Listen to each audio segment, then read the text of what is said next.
Assalamualaikum warahmatullahi wabarakatuh. Perkenalkan, nama saya Tri Agustina Wulandari dengan NIM 1122104442. Di sini saya akan menjelaskan materi pendidikan kewarganegaraan.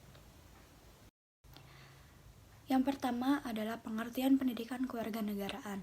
Pendidikan kewarganegaraan di perguruan tinggi merupakan salah satu bentuk pendidikan untuk mengembangkan kultur demokratis yang mencakup kebebasan, persamaan, kemerdekaan, toleransi, dan kemampuan untuk menahan diri di kalangan mahasiswa. Berdasarkan Undang-Undang Nomor 20 Tahun 2003 tentang Sistem Pendidikan Nasional serta SK Dirjen Dikti Nomor 43-Dikti-Kap-2006, mata kuliah pengembangan kepribadian di perguruan tinggi terdiri atas pendidikan agama, pendidikan kewarganegaraan, dan bahasa Indonesia. Cakupan materi mata kuliah pendidikan kewarganegaraan meliputi identitas nasional, hak dan kewajiban warga negara, negara dan konstitusi, demokrasi dan pendidikan demokrasi, HAM dan rule of law, dan lain sebagainya. Yang kedua adalah tujuan pendidikan kewarganegaraan. Yang pertama, mahasiswa dapat memahami dan mampu melaksanakan hak dan kewajiban secara santun, jujur, dan demokratis serta ikhlas sebagai warga negara terdidik dalam kehidupan selaku warga negara RI yang bertanggung jawab. Yang kedua adalah menguasai pengetahuan dan pemahaman tentang beragam masalah dasar kehidupan bermasyarakat, berbangsa, dan bernegara yang hendak diatasi dengan penerapan pemikiran yang berlandaskan Pancasila, wawasan Nusantara, dan ketahanan nasional secara kritis dan bertanggung jawab. Yang ketiga adalah memupuk sikap dan perilaku yang sesuai dengan nilai-nilai kejuangan serta patriotisme yang cinta tanah air, rela berkorban bagi nusa, bangsa, negara, dan kemanusiaan. Pengertian identitas nasional. Secara istilah, identitas nasional terdiri dari dua kata, yaitu identitas dan nasional. Identitas dapat dimaknai sebagai ciri, tanda, atau jati diri, sedangkan nasional dalam konteks ini adalah kebangsaan. Menurut Trimaumonto dalam Wikipedia, bangsa adalah suatu kelompok manusia yang dianggap memiliki identitas bersama dan mempunyai kesamaan bahasa, agama, ideologi, budaya, dan sejarah. Selanjutnya, menurut Ernest Renan, bangsa adalah sekelompok manusia yang berada dalam suatu ikatan batin yang dipersatukan karena memiliki persamaan sejarah serta cita-cita yang sama. Menurut Camim dan kawan-kawan, identitas nasional dapat diartikan sebagai jati diri nasional atau kepribadian nasional. Sedangkan menurut Kaelan, istilah identitas nasional secara terminologis adalah suatu ciri yang dimiliki oleh suatu bangsa yang secara filosofis membedakan bangsa tersebut dengan bangsa lain. Yang kedua adalah faktor-faktor pendukung kelahiran identitas nasional. Lahirnya identitas suatu bangsa tidak dapat dilepaskan dari dukungan berbagai faktor. Menurut Surbakti 1999, faktor-faktor yang diperkirakan menjadi identitas bersama suatu bangsa meliputi primordial, sakral, tokoh, Bhinneka Tunggal Ika, sejarah, perkembangan ekonomi, dan kelembagaan. Pendapat lain dikemukakan Kaelan bahwa identitas nasional tersebut karena dua faktor, yaitu yang pertama, faktor objektif seperti geografis, ekologis, demografis, dan yang kedua adalah faktor subjektif seperti historis, sosial, politik, dan kebudayaan yang dimiliki bangsa Indonesia. Selanjutnya adalah unsur-unsur identitas nasional. Yang pertama yaitu adalah pola perilaku, adalah gambaran pola perilaku yang terwujud dalam kehidupan sehari-hari.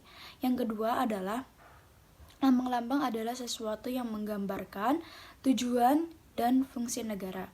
Yang ketiga adalah alat-alat perlengkapan, adalah sejumlah perangkat atau alat-alat perlengkapan yang digunakan untuk mencapai tujuan.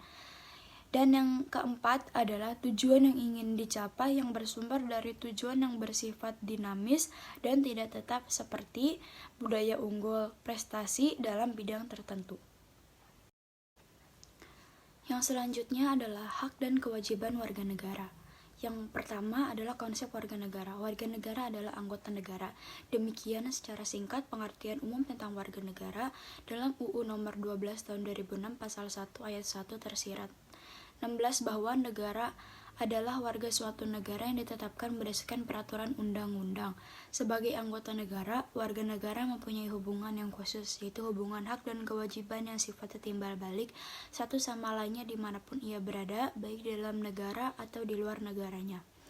Konsep kewarganegaraan masuk Indonesia dikarenakan yang pertama adalah penjajahan atau imperialisme, yang kedua kerjasama dengan negara lain, yang ketiga diterima secara sukarela. Selanjutnya adalah kewarganegaraan Indonesia. Berbicara kewarganegaraan Indonesia, negara Indonesia mengatur melalui Undang-Undang Dasar 1945 Bab 10 tentang warga negara dan penduduk pada pasal 26 sebagai berikut. Yang menjadi warga negara ialah orang-orang bangsa Indonesia asli dan orang-orang bangsa lain yang disahkan dengan undang-undang sebagai warga negara. Yang kedua adalah penduduk ialah warga negara Indonesia dan orang asing yang bertempat tinggal di Indonesia. Yang ketiga adalah hal-hal mengenai warga negara dan penduduk diatur dengan undang-undang.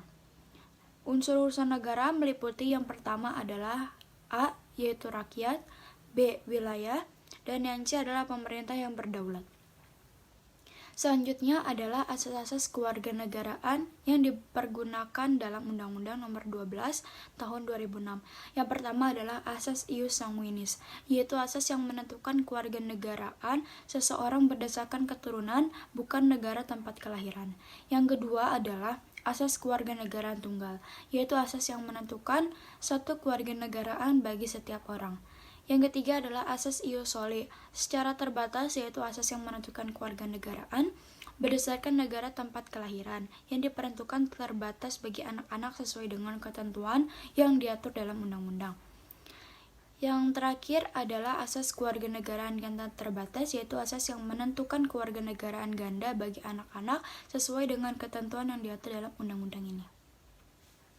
Materi selanjutnya yaitu negara dan konstitusi. Yang pertama adalah pengertian negara dan bangsa. Istilah negara pertama kali dikenal di Yunani dengan istilah polis yang artinya negara kota.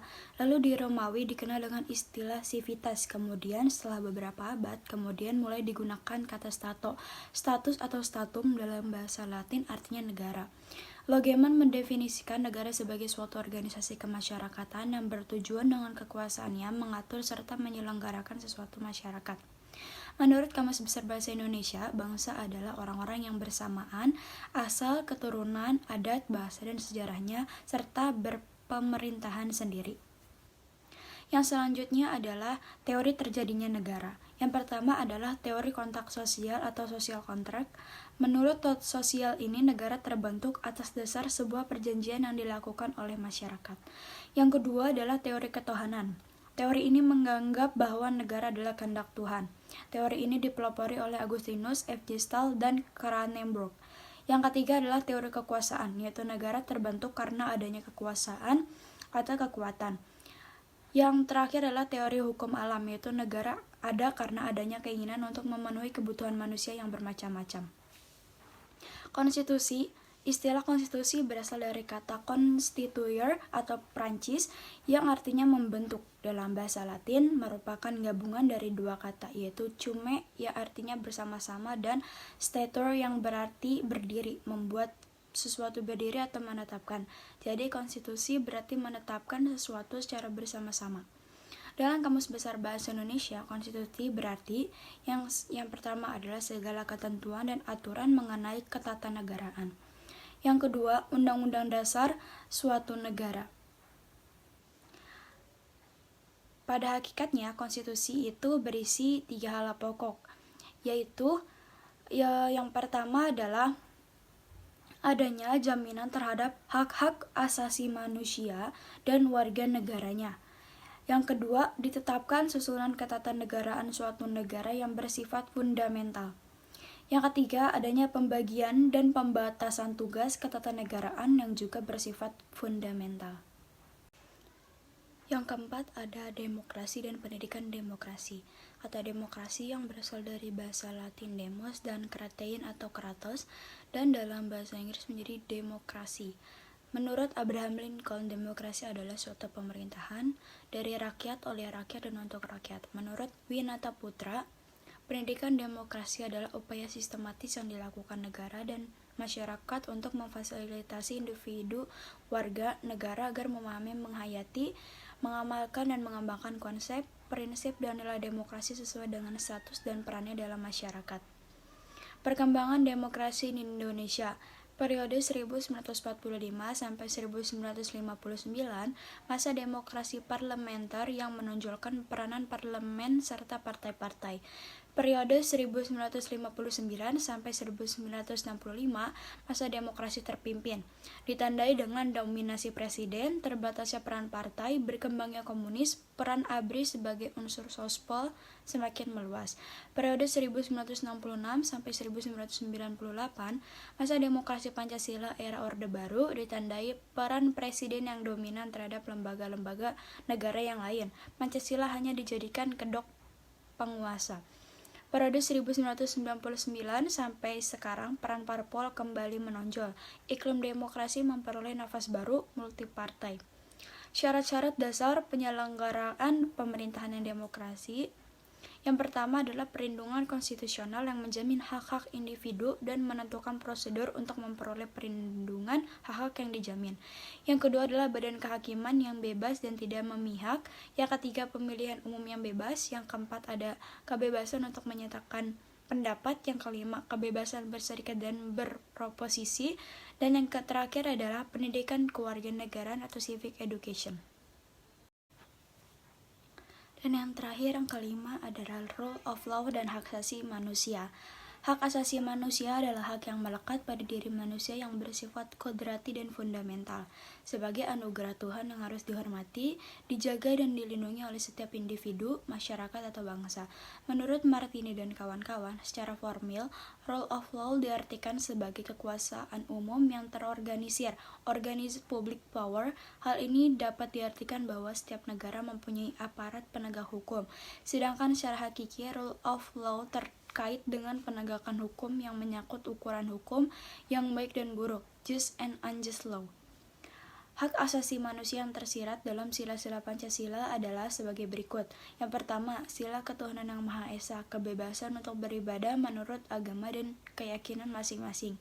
Yang kedua adalah sila kemanusiaan yang adil dan beradab. Setiap orang mempunyai hak untuk memperlakukan manusiawi. Yang ketiga adalah sila Persatuan Indonesia. Persatuan Indonesia dibuat dan ditetapkan atas dasar kesadaran kebangsaan, lahir dari sikap yang mengutamakan kepentingan bangsa di atas kepentingan suku, golongan, partai, dan lain-lain.